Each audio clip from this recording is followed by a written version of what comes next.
In this lecture, we will discuss about the design of pre-stress concrete.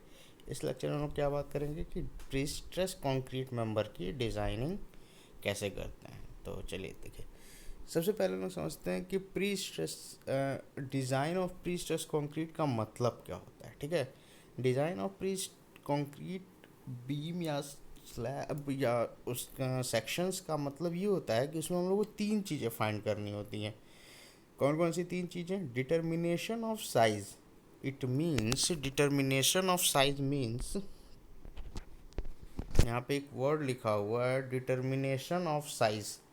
इसका size का सीधा जाता है अर्थ आपका सेक्शन मॉडुलस। हमको क्या फाइंड करना होगा? Section modulus. पहला चीज़ हो गया, हमको क्या फाइंड करना है? जेड। ठीक, फर्स्ट टर्म क्या फाइंड करना है हमको? Z, section modulus. सेकंड क्या आता है आपका? पी। थर्ड क्या आता है? ई। ठीक है, तो हम लोग को तीन चीज़ें इस पर्टिकुलर डिज़ाइन में हम लोग को फाइंड करनी होती हैं। Determination of size of size, it means section modulus, pre stressing force and eccentricity for given loading and permissible stress condition. Design का मतलब आपको तीन चीज़ें फाइंड करनी होंगी, सेक्शन मॉडुलस, फिर प्री स्ट्रेसिंग फोर्स, और फिर आपका उसके करस्पॉन्डिंग इसेंट्रिसिटी। किसी गिवन लोडिंग के और कर स्ट्रेस कंडीशन के कारण इन तीन चीज़ों का पता करना होगा, और उस तीन चीज़ अगर हम पता कर लेते हैं तो हमारा डिज़ाइन क्या हो जाता है उस पर्टिकुलर सेक्शन बीम या प्री स्ट्रेस कॉन्क्रीट का डिज़ाइनिंग कंप्लीट हो जाती है। ठीक है, अब हम लोग स्टार्ट करते हैं, कुछ चीज़ें देखते हैं या कुछ नॉमेनक्लेचर देखते हैं। जैसे पहला नॉमेनक्लेचर, लेट एफ टी क्या है? Permissible stress in tension. Permissible stress in tension मतलब टेंशन जोन में परमिसिबल स्ट्रेस है। F C permissible stress in compression. M D dead load moment at mid span. मतलब हम डिज़ाइनिंग जब भी करेंगे तो मिड स्पैन पे ही करेंगे। ठीक है, अगर कोई आपको सेक्शन या वो नहीं दिया हुआ कि आप कहाँ करेंगे, तो हम लोग हमेशा क्या करेंगे कि मिड स्पैन की बात करेंगे। मिड स्पैन की बात इसलिए करते हैं कि मोस्ट केसेस में क्या होता है, मोस्ट ऑफ द केसेस में जो मोमेंट होता है, बेंडिंग मोमेंट होता है, वो कहाँ पे मैक्सिमम होता है? मिड स्पैन पे मैक्सिमम होता है। ठीक है, तो इसी वजह से हम लोग हमेशा क्या करेंगे कि मिड स्पैन के लिए डिज़ाइन करेंगे। ठीक है, एम डी क्या हो गया? Dead load moment at mid span. M L live load moment at ML is live load moment at mid span. P is the pre-stressing force. ZT section modulus for top. It means ZT और एक चीज़ होगा ZB, ZT या ZB, ये आपका unsymmetrical section के लिए आएगा।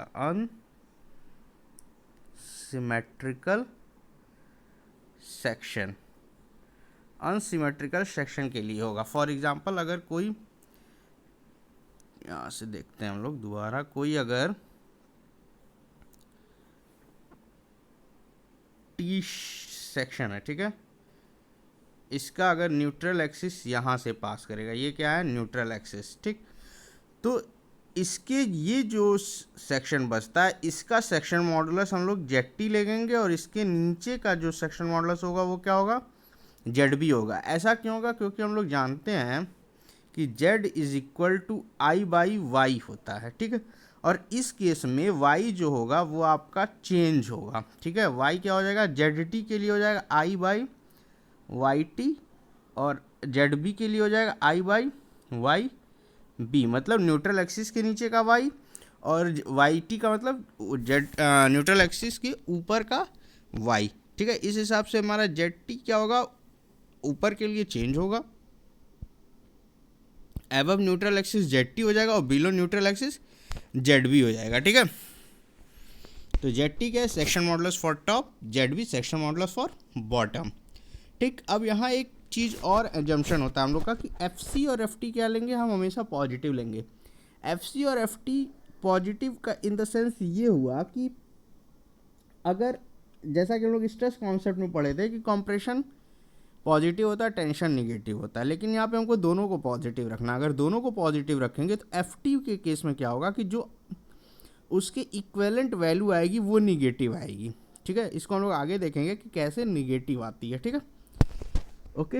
अब हम लोग आते हैं इसकी स्टेप्स कैसे डिज़ाइन होते हैं। ठीक है, तो जैसा हम लोग पढ़े थे स्टेजेस ऑफ लोडिंग में कि हम लोग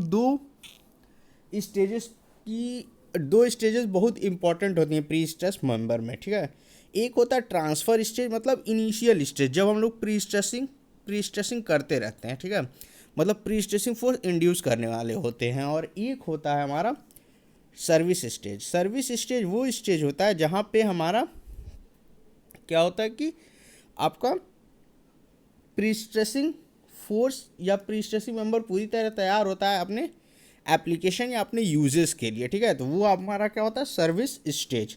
ठीक है, अब ट्रांसफ़र स्टेज में जैसे हम लोग पढ़े थे कि टॉप पे क्या होता है टेंशन जोन होता है और बॉटम पे क्या होता है कंप्रेशन जोन होता है। तो उसके इक्वेशन क्या है कि टॉप पे क्या होगा माइनस पी बाई ए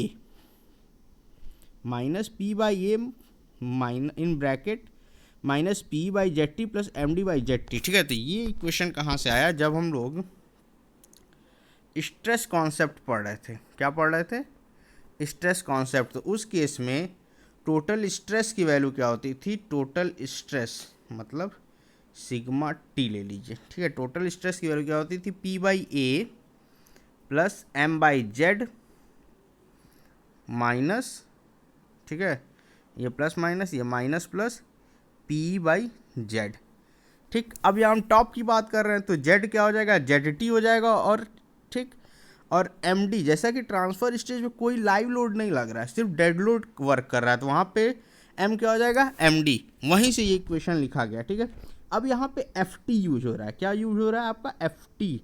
तो जैसा कि एफ सी और एफ टी हमको पॉजिटिव रखना है तो एफ टी क्या हो जाएगा टेंशन है, तो वो आपका अपोजिट जो कंपोनेंट है वो निगेटिव हो जाएगा। इसीलिए यहाँ पे टॉप पे क्या लिखा minus in bracket P by A minus P by Z T plus M D by Z T less than और इक्वल टू एफ टी। मतलब ये जो स्ट्रेस आ रहा है टोटल स्ट्रेस वो आपका परमिसिबल स्ट्रेस इन टेंशन से कम होना चाहिए, इक्वल टू और लेस देन होना चाहिए। ठीक है, बॉटम पे उसी तरह आ जाएगा आपका कॉम्प्रेशन। ठीक है, P by A plus P by Z P minus M D by Z T.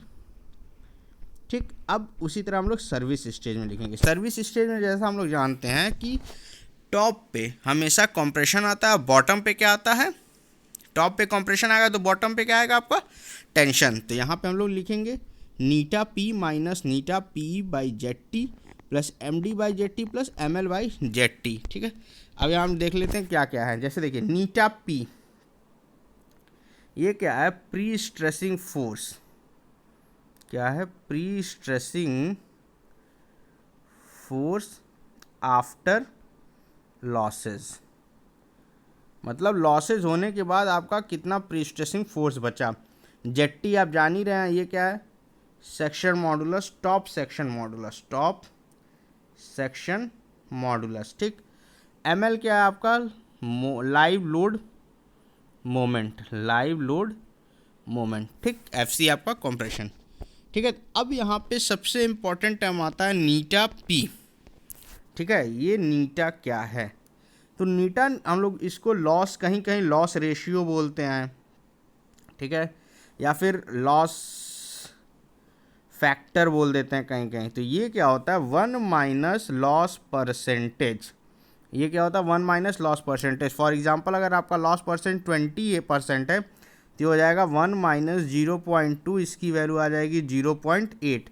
नीटा क्या हो जाएगा 0.8। ठीक है, इस तरीके से हम लोग नीटा की वैल्यू निकालते हैं। बाकी पी प्री स्ट्रेसिंग फोर्स है, ई आपका एसेंट्रिसिटी है, एम डी क्या है डेड लोड मोमेंट है। ठीक है, ये तो हो गया टॉप का। टॉप पे हमारा क्या आएगा कंप्रेशन आएगा। अब हम लोग देखते हैं बॉटम पे। तो बॉटम पे क्या इक्वेशन हो जाएगा minus in bracket eta P by A plus eta P by Z B plus M D by Z B plus M L by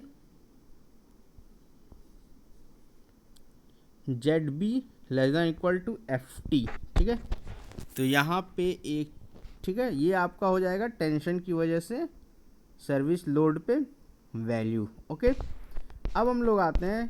ठीक है, नीटा पी देखिए वे eta P is a prestressing left at service stage. Okay, अब हम लोग को इन 4 equation की help से हमको क्या क्या फाइंड करना है, जेड फाइंड करना है, जेड टी और जेड बी मतलब section modulus, pre stressing force और इसेंट्रिसिटी। ओके, अब हम लोग क्या करेंगे, इन चारों इक्वेशन सॉल्व करेंगे। तो फ्रॉम इक्वेशन नीटा 1 and 3, ये फर्स्ट इक्वेशन और थर्ड इक्वेशन की हेल्प से क्या हम लोग को जेड टी मिलेगा, जो Z T greater than equal to 1 minus eta M D plus M L by F C plus eta F T. ये होगा हमारा टॉप सेक्शन मॉडुलस की वैल्यू। इसी तरह हम लोग क्या करेंगे, 2 और 4 इक्वेशन की हेल्प से निकालेंगे हम लोग जेड बी।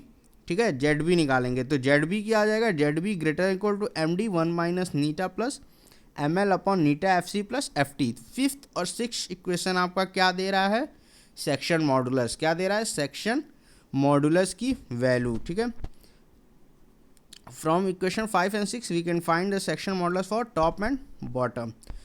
अगर दोनों का सेक्शन मॉडुलस सेम है, कोई एक ऐसा सेक्शन है फॉर एग्जांपल रेक्टेंगल सेक्शन है, तो उसमें क्या होगा कि न्यूट्रल एक्सिस सेंटर से पास करेगा, तो जब सेंटर से पास करेगा तो जेड बी और जेड टी और जेड बी क्या होगा, इक्वल होगा।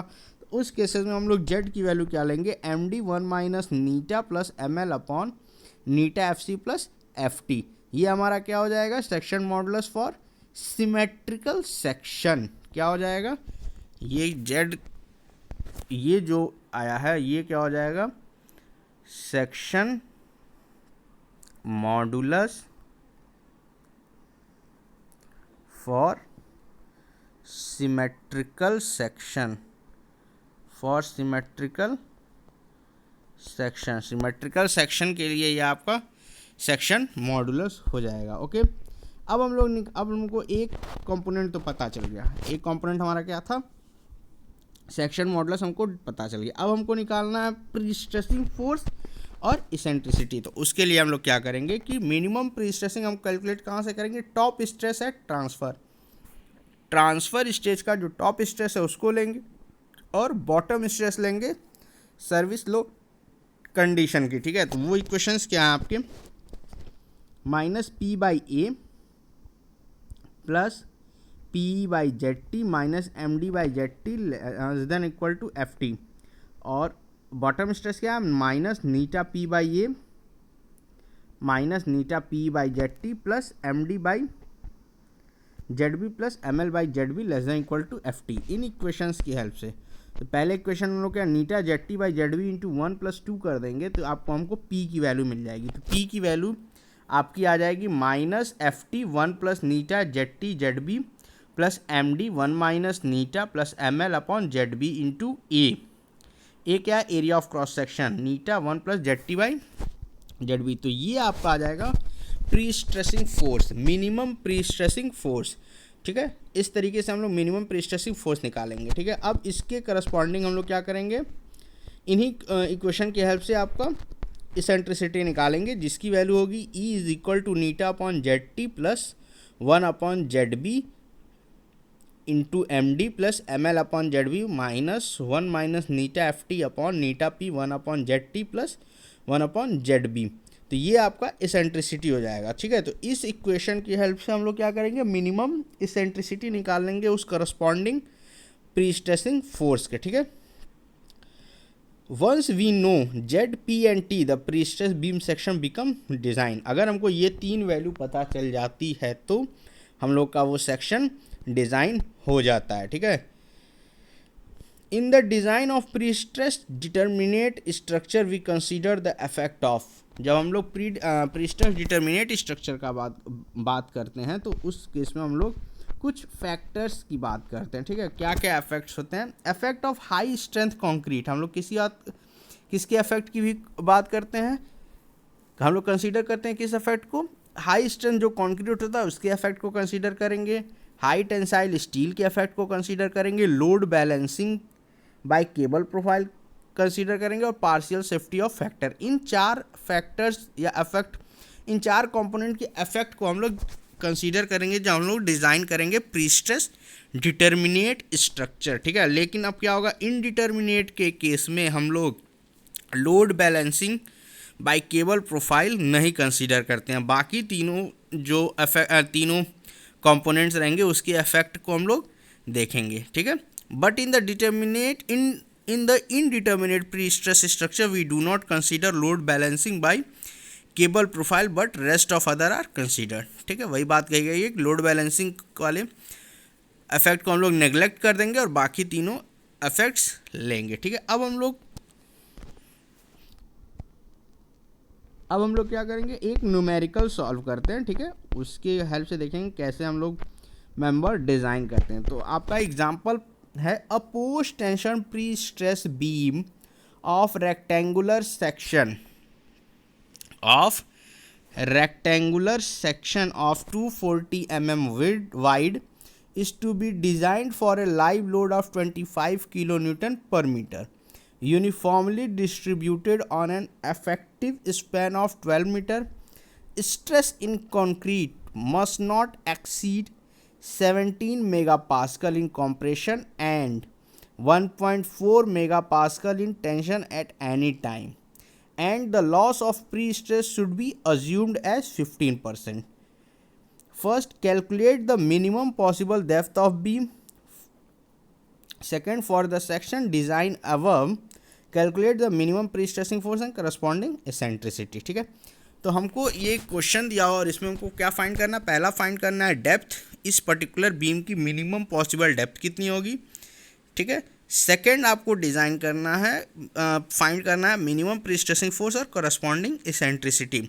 तो हम लोग इस क्वेश्चन को सॉल्व करने के लिए किसी भी फॉर्मूले की हेल्प नहीं लेंगे। जैसे मैंने डिराइव कराया है, जेड का फॉर्मूला है, जेड का फॉर्मूला, प्री-स्ट्रेसिंग फोर्स का फॉर्मूला और इसेंट्रिसिटी का फॉर्मूला। हम लोग फॉर्मूला न याद करके जो ट्रेडिशनल मेथड है उसको यूज़ करेंगे, मतलब चारों इक्वेशन लिखेंगे, उस चारों इक्वेशन की हेल्प से हम लोग सब कुछ सॉल्व करेंगे, क्योंकि चार इक्वेशन याद करना वो आपको सबसे इजी रहेगा। ठीक है, क्योंकि अगर हम प्री-स्ट्रेसिंग फोर्स का फॉर्मूला याद करेंगे तो बहुत कंफ्यूजिंग है, और एक भी वर्ड अगर आपका मिस हुआ, एक भी कंपोनेंट मिस हुआ, जैसे FT FC कुछ भी मिस हुआ तो आपका पूरी वैल्यू को चेंज कर देगा। तो इसलिए आप डिज़ाइन और वैल्यू चेंज हुई तो डिज़ाइन आपकी गलत हो जाएगी। तो आप लोग क्या करेंगे कि हम चारों इक्वेशंस लिखेंगे और इन चारों इक्वेशन की हेल्प से क्या करेंगे, सॉल्व करेंगे। ठीक है, तो आइए सॉल्व करते हैं। तो जैसा कि बी दिया हुआ है, बी विड्थ दे दिया है हमको, विड्थ क्या है हमारा 240 mm। ठीक, लाइव लोड दिया है 25 किलोमीटर मीटर पर मीटर और स्पैन लेंथ दे दिया है 12 मीटर। ठीक है, FC permissible stress in compression दिया है 17 मेगापास्कल और FT दे दिया 1.4 मेगापास्कल। अब क्या करेंगे हम लोग, ट्रांसफर केस में अपना इक्वेशन लिखेंगे। टॉप पे क्या हो जाएगा, माइनस P/A, ठीक, minus in bracket P/A minus P/ZT plus MD/ZT less than equal to 1.4। यह आपका ट्रांसफर स्टेज पे टॉप कंप्रेशन पे इक्वेशन हो गया। बॉटम पे हम लोग देखते हैं P/A plus P/ZT minus MD/ZT less than equal to 17। ये हो गया हमारा बॉटम स्ट्रेस पे। ठीक, ये हो गया हमारा बॉटम स्ट्रेस पे, बॉटम पे स्ट्रेस। ठीक, अब सर्विस में हम आते हैं तो नीटा P/A माइनस नीटा P/ZT plus MD/ZT plus ML/ZT less than equal to 17। ये हमारा हो गया सर्विस स्टेज के टॉप फाइबर पे स्ट्रेस। उसी तरह हम बॉटम पे देख लेंगे, माइनस ब्रैकेट में eta P/A plus eta P/ZT minus MD/ZT minus ML/Z less than equal to 1.4। अब यहाँ पे हम लोग ZT और ZB इसलिए नहीं यूज़ कर रहे हैं। आप लोग को ये कन्फ्यूज़न हो रहा होगा कि सर ZT और ZB क्यों नहीं लिख रहे हैं। तो ZT और ZB हम लोग इसलिए नहीं लिख रहे हैं क्योंकि आपका ये जो सेक्शन है वो रेक्टेंगुलर सेक्शन है। ठीक है, रेक्टेंगुलर सेक्शन में जो सिमेट्रिकल होता है और जो न्यूट्रल एक्सिस होता है वो मिड से पास करता है। ठीक है, तो अब इक्वेशन 1 और 3 की हेल्प हम लोग लेंगे। ठीक है, 1 में हम लोग क्या करेंगे, नीटा से मल्टीप्लाई करेंगे और थर्ड इक्वेशन में ऐड कर देंगे। तो यहाँ से देखिए फर्स्ट इक्वेशन क्या है आपका, फर्स्ट इक्वेशन नीटा से मल्टीप्लाई करेंगे तो माइनस नीटा P/A, ठीक है, फिर नीटा, यहाँ पे करेक्शन होगा, आप लोग करेक्शन कर लीजिएगा, ये हो जाएगा प्लस नीटा P और ये हो जाएगा आपका minus eta MD/Z less than equal to 1.4 eta और eta P/A minus eta P/Z plus MD/Z plus ML/Z। यहाँ से हम लोग क्या करेंगे, Z का इस दोनों क्वेश्चन को ऐड कर लेंगे। तो आपको रिमेनिंग क्या होगा, M D 1 minus eta plus M L by Z less than equal to 17 plus 1.4 eta. ठीक, यहाँ से हम लोग क्या करेंगे, जेड का इक्वेशन एक बना लेंगे। ठीक, Z greater than M D 1 minus eta plus M L upon 17 plus 1.4 eta. ठीक, ये इक्वेशन 5 आ गया। अब हम सेकेंड और 4 की हेल्प से फिर एक जेड निकालेंगे। ठीक है, तो सेकेंड और 4 की हेल्प से हम लोग जेड निकालें तो ये आएगा Z greater than M D 1 minus eta plus M L upon 17 eta plus 1.4, ये 6 हो गया। अब 5 और 6 इक्वेशन की हेल्प से हम लोग क्या करेंगे, डी फाइंड करेंगे, क्योंकि डी हमको फाइंड करना है। डी क्या है, डेप्थ है, डेप्थ हम लोग को फाइंड करना है बी का। ठीक है, तो अब देखिए डब्ल्यू डी, क्योंकि अब हम लोग को एम डी निकालना है, dead load M D use है, डेड लोड मोमेंट निकालना है, एम एल यूज़ है, लाइव लोड मोमेंट निकालना है, नीटा की वैल्यू निकालनी है। तो इन तीन की वैल्यू अगर हमको पता रहेगी तभी हम जेड निकाल पाएंगे। तो पहले डब्ल्यू डी निकालते हैं। डब्ल्यू डी क्या होता है, B into D into density of concrete. तो बी हमको पता है 240 mm, तो इसको मीटर में कन्वर्ट कर लेंगे तो 0.24 हो जाएगा। डी हमको निकालना है तो डी ऐसे ही रहेगा। 24 क्या है, 24 किलोमीटर पर मीटर क्यूब क्या है आपका, डेंसिटी ऑफ कॉन्क्रीट। ठीक है, यहाँ से हम डब्ल्यू डी निकाले 5.76 डी किलो न्यूटन पर मीटर। ठीक है, ये यूडीएल है तो मोमेंट हो जाएगा आपका M L is equal to W L square by 8। तो यहाँ से हम वैल्यू रख के निकालेंगे, एम डी क्या आ जाएगा 103.68 डी। ओके, अब इसी तरह हम एम एल निकालेंगे तो एम एल क्या हो जाएगा हमारा, M L is equal to W L square by 25 into 12 square upon 8, तो ये हो जाएगा 450 किलो न्यूटन पर मीटर। ठीक है, अब फिफ्थ इक्वेशन में हम वैल्यू पुट करेंगे, तो फिफ्थ इक्वेशन में हम वैल्यू पुट करेंगे तो ये हो जाएगा। अब जेड क्या होता है हमारा, रेक्टेंगुलर सेक्शन के केस में, रेक्टेंगुलर सेक्शन के केस में हमारा अगर ये बी है और ये डी है तो जेड क्या हो जाएगा आई बाई वाई। तो ये आई क्या होता है बी डी क्यूब बाई 12 और वाई क्या होता है डी बाई 2। तो जेड आ जाएगा आपका बी डी स्क्वायर बाई 6। तो बी हमको पता है 0.24 डी स्क्वायर अपॉन 6। तो यहाँ से हम लोग अपना डी निकालेंगे। तो ठीक है, इक्वेशन सॉल्व करके हम लोग यहाँ से ये इक्वेशन बन गया 727.6 D square minus 15.552 D minus 450 greater than equal to 0। यहाँ से डी हम निकालेंगे तो डी आएगा हमारा 0.797 मीटर। ये डी आया है आपका इक्वेशन नंबर 5 को सॉल्व करने पे। किसको सॉल्व करने पे, इक्वेशन नंबर 5 को सॉल्व करना। अब हम इक्वेशन नंबर 6 सॉल्व करेंगे, देखते हैं वहाँ से डी क्या आता है। तो सारी वैल्यूज हमको पता है, वहाँ से सारी वैल्यूज पुट करके हम लोग इक्वेशन बनाएंगे। तो इक्वेशन क्या है, 634 D square minus 15.552 D minus 450 greater than equal to 0। तो यहाँ से डी सॉल्व करेंगे तो है 0.855 मीटर। तो यहाँ पे दो वैल्यूज़ हमको पता कहें, तो दोनों डी में जो मैक्सिमम डी होगा, मैक्सिमम डेप्थ होगा, उसको हम लोग लेंगे। ठीक है, उसको हम लोग अडॉप्ट करेंगे। तो यहाँ पे डी कितना हो जाएगा 860 mm। तो पहला हमारा जो आंसर था कंपोनेंट वो था डी निकालना। तो डी हमारा डेप्थ पता चल गया, वो कितना आ गया, ये 860 mm, मतलब 860 mm। ठीक है, अब हम लोग प्री स्ट्रेसिंग फोर्स निकालेंगे। तो अगर प्री स्ट्रेसिंग फोर्स आपका फॉर्मूला याद है तो आप डायरेक्ट फॉर्मूला लिख के यूज़ कर सकते हैं। तो P greater than M D 1 minus eta plus M L upon Z minus F T 1 plus eta upon A by 2 eta. ये इक्वेशन हम लोग यहाँ पे रखेंगे और वहाँ से पी निकालेंगे। तो यहाँ पे सारी वैल्यूज पुट करेंगे तो हमारा मिनिमम प्री स्ट्रेसिंग फोर्स कितना आ जाएगा 1587.216 किलो न्यूटन। यहाँ से हमारा मिनिमम प्री स्ट्रेसिंग फोर्स ये आ गया। अगर हमको वो नहीं पता है, फॉर्मूला नहीं याद है, तो हम लोग क्या करेंगे, जो इक्वेशंस दिए थे 1 और 3 इनकी हेल्प से सॉल्व करेंगे और p की वैल्यू निकालेंगे। इनको सॉल्व कर लेंगे और वहाँ से p की वैल्यू हमको पता चल जाएगी अगर हमको फॉर्मूला नहीं याद है। ठीक है, सेम उसी तरह हम लोग क्या करेंगे, इसेंट्रिसिटी निकालेंगे। ठीक है, इसेंट्रिसिटी में आपको फॉर्मूला होता है E greater than M D 1 plus eta plus M L upon Z minus F T 1 minus eta Z upon 2 eta P. ठीक है, इसको यहाँ से सारी वैल्यूज़ हम लोग रख देते हैं। तो यहाँ से हमको क्या होगा कि ई की वैल्यू पता चलेगी। ई आ गया आपका 225.6 mm। तो मिनिमम इसेंट्रिसिटी आपकी आ गई 225.6। तो हमारा इक्वेशन क्या क्या था, ठीक है। आपकी जेड में आपको 0.24 डी स्क्वायर बाई 6, यहाँ से हम लोग को डी फाइंड करना था, तो डी आ गया आपका 860 mm, ठीक। उसके करस्पॉन्डिंग हम लोग को क्या करना था, पी निकालना था, तो पी आ गया आपका, मिनिमम प्री स्ट्रेसिंग फोर्स निकालना था, वो कितना आ गया, मिनिमम 1587 पॉइंट समथिंग है, वो किलो न्यूटन में आ गया, ठीक। इसेंट्रिसिटी निकालना था, वो कितना आ गया, 225.6 mm, ठीक है। अब ये तो एक क्वेश्चन था।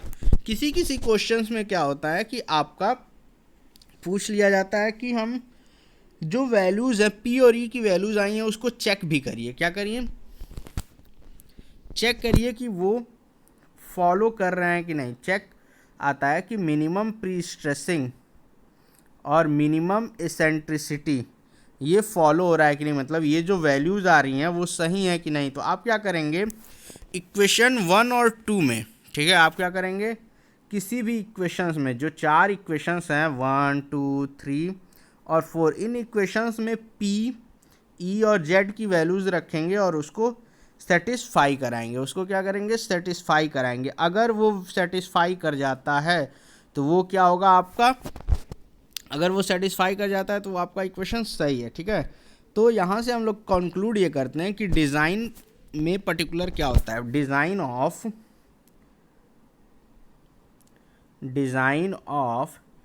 प्री स्ट्रेस मेंबर, ठीक है। इस प्री स्ट्रेस मेंबर में हम लोग को 3 कंपोनेंट निकालने होते हैं, सेक्शन मॉडुलस, क्या निकालना होता है पहले, सेक्शन मॉडुलस। दूसरा क्या होता है आपका, मिनिमम प्री स्ट्रेसिंग फोर्स, क्या निकालना होता है, minimum prestressing force. Third क्या आता है आपको, इसेंट्रिसिटी, ठीक है, इसेंट्रिसिटी। ये 3 चीज़ें अगर हम निकाल लेते हैं तो हमारा डिज़ाइनिंग क्या हो जाता है, प्री स्ट्रेस कंक्रीट मेंबर का कंप्लीट हो जाता है, ठीक है। तो आप जब भी design of pre stress member कोई पूछे या फिर ना हो तो आप बोलेंगे कि हमको 3 चीज़ें निकालनी होती हैं, वो क्या होता है, सेक्शन मॉडुलस। अब सेक्शन मॉडुलस क्यों निकाला जाता है, सेक्शन मॉडुलस यहाँ निकालने का सिर्फ इतना मतलब है कि सेक्शन मॉडुलस की हेल्प से आप लोग बी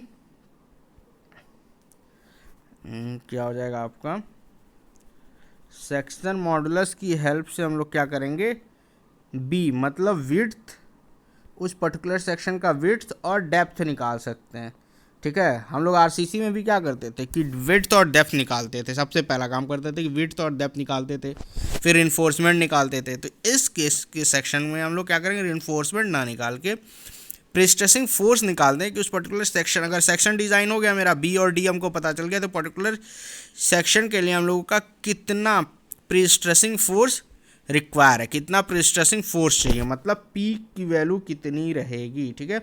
और उसके करस्पॉन्डिंग ई क्या होगा, मतलब प्री स्ट्रेसिंग फोर्स क्या होगा और इसेंट्रिसिटी क्या होगा। तो ये चीज़ें हम लोग डिज़ाइन करते हैं, ठीक है। तो अब नेक्स्ट लेक्चर में हम लोग फिर कुछ और न्यूमेरिकल सॉल्व करेंगे। तब तक के लिए धन्यवाद।